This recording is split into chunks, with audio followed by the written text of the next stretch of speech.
Приветствую вас на канале Техревизор. Настолько мал и беспощаден рынок компактных смартфонов, которые так легко влезают в любой карман и приятно ощущаются при использовании одной рукой. Жаль, что сейчас крупные бренды понемногу убивают сегмент компактных смартфонов, выпуская лопаты с еще большей диагональю экрана, с еще большими габаритами. Но для этого рейтинга я таки смог отобрать 5 компактных вариантов с экраном до 6,1 дюйма, которые в реалиях 2024 года действительно небольшие. Также обращал внимание на размеры смартфона в целом, так как есть те же Blackview или Дуги, у которых диагональ вроде и 6 дюймов, но при этом корпус весь в защитном слое резины и пластика. Такие в рейтинг не брал. Ну а какие все-таки прошли отбор, давайте расскажу. Прежде чем продолжить, подпишитесь на канал и нажмите колокольчик, чтобы не пропустить выход новых обзоров. Ну а теперь приступим. На пятом месте топа Sony Xperia 10 4. В общем, не самый популярный бренд при выборе смартфона за последние года. Но если нужен именно компакт, то почему бы и не рассмотреть эту модель? Тем более, что это самый доступный вариант из всего рейтинга. Компактные смартфоны, они же какие? Чем меньше, тем дороже. Логика странная, но именно по ней выставляются рекомендуемые розничные цены производителям, поэтому против них не попрешь. По габаритам размеры такие: 67 мм в ширину, 153 мм в длину и 8,3 мм в толщину.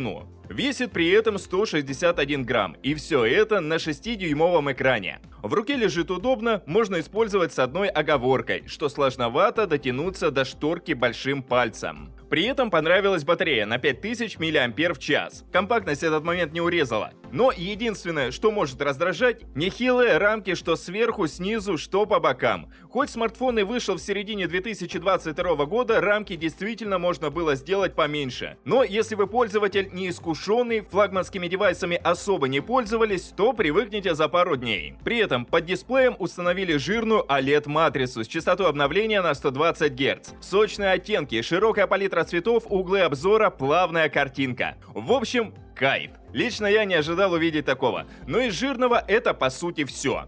В качестве проца сюда поставили старенький Snap 695, который подойдет максимум для рутинного использования без игр и тяжелых нагрузок. Но со своими задачами он справляется. Телефон не глючит, приложения не вылетают, в интерфейсе все идет плавно. Да и для камер как-никак фотки может обрабатывать. Хоть сенсоры тут и средненькие. На 4 место поставил Asus Zenfone 10.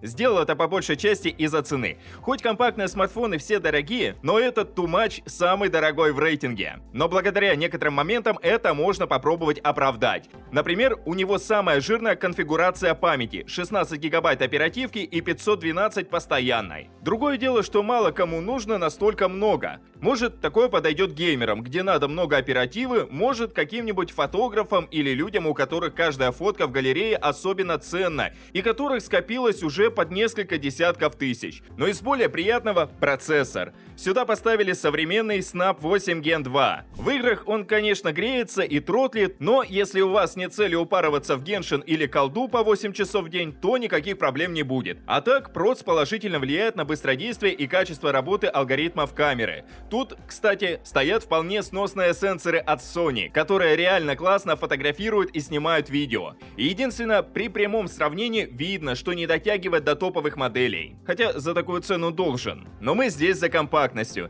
И тут я могу сказать, что Smart реально продуман в эргономике. Его сделали немного короче в длину. Ширину оставили той же, что и у прошлой Sony. А вот в толщину он 9,4 мм. А это немало. Но тем не менее, сюда также установили хорошую батарейку на 4300 мАч и качественный дисплей на 5,9 дюйма с OLED-матрицей, разрешением Full HD+. И все это в руке ощущается реально удобно. Все элементы в досягаемости большого пальца, даже текст набирать одной рукой удобно. Топ-3. Apple iPhone 13 mini. А вот самый компактный, легкий и эргономичный в этом рейтинге оказался iPhone 13 mini. При таком раскладе странно ставить его на 3-е место. Но лично мне показались некоторые недостатки этого яблока настолько серьезными, что никакая компактность не смогла бы их перевесить. Да, он супер маленький, аккуратный, компактный и еще куча эпитетов. Но никак я не могу смириться с его батарейкой 2406 мАч. Но это же даже звучит несерьезно для нескольких последних лет. Конечно, можно было бы сказать, что все в угоду компактных размеров.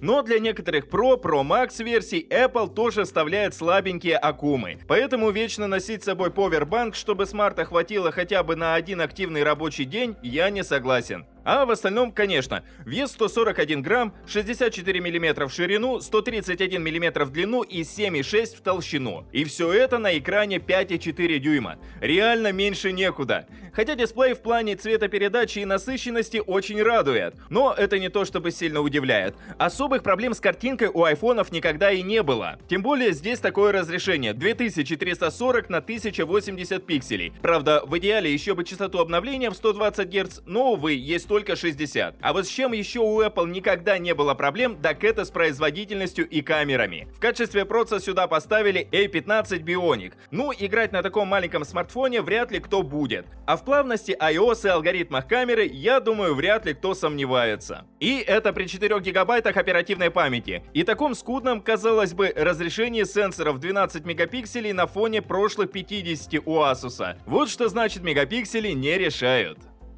Второе место топа за Google Pixel 7a.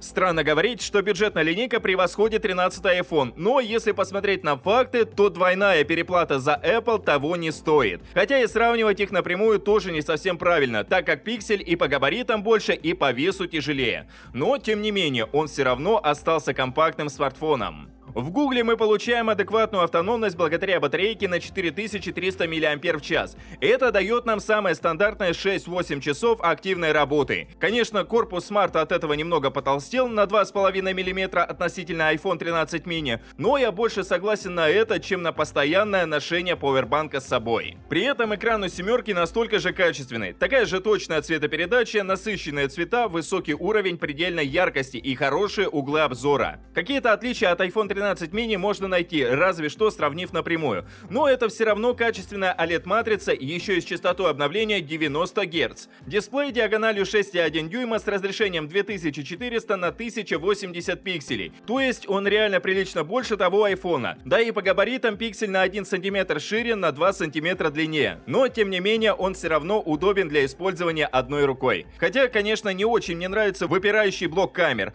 но это отличительная черта новых поколений пикселя. Поэтому он без нее, как iPhone без щелки. Главное, что фоткает при этом реально достойно. В каких-то моментах обходит iPhone по детализации, в каких-то наоборот, цвета сильно высветил. Но что для съемки красочных пейзажей, что для рутинного использования, его камер с головой хватит. Ну и одним из лучших решений при покупке компактного смартфона, как по мне, является Samsung S23. Это некий баланс между прошлым Pixel 7a и iPhone 13 mini. Золотая середина. По габаритам и весу он немного меньше пикселя, но немного больше айфона, при этом в толщину ровно такой же. Так что если пиксель для вас все-таки большеват, то S23 уж точно не назвать громоздким, толстым или тяжелым. При этом у него хорошая батарейка на 3900 мАч. Заряд так уверенно держит часов так 6-7, то есть с автономностью никаких проблем, даже несмотря на то, что по толщине он такой же, как и iPhone 13. Экран при этом, да, на 6,1 дюйма, но в руке смарт и без того лежит удобно благодаря своим габаритам. Поэтому дотянуться до шторки, открыть далекое приложение или печатать одной рукой можно без проблем. Плюс к тому, здесь стоит настолько же отличная AMOLED-матрица, как и у прошлых других. Только тут еще и частота обновления 120 Гц. Ну, действительно, найти между последними тремя смартфонами разницу в дисплеях можно только при сравнении напрямую. А в обычном повседневном использовании, когда в смартфоне максимум звонишь, смотришь YouTube, листаешь соцсети, может, что-нибудь по работе сделаешь, всех этих экранов просто за глаза хватит. В какой-то мере они даже избыточные. Хотя в таком смартфоне можно и в игры играть хорошенько. Зарядку, правда, держит часа 3-4 максимум, но при этом мы получаем плавнейшие 120 FPS благодаря Snapdragon 8 Gen 2. Супер посадочную картинку благодаря AMOLED и, главное, тонкий, компактный смартфон. Так что Samsung S23, как по мне, хорошее рациональное решение. На этом мой рейтинг подошел к концу. Стоимость всех моделей рейтинга можете посмотреть по ссылкам, оставленным в описании и закрепленном комментарии. Подписывайтесь на канал, ставьте большие пальцы вверх, а также не забывайте включить уведомления, чтобы первыми узнавать о новых рейтингах и обзорах техники. А с вами была команда канала Техревизор.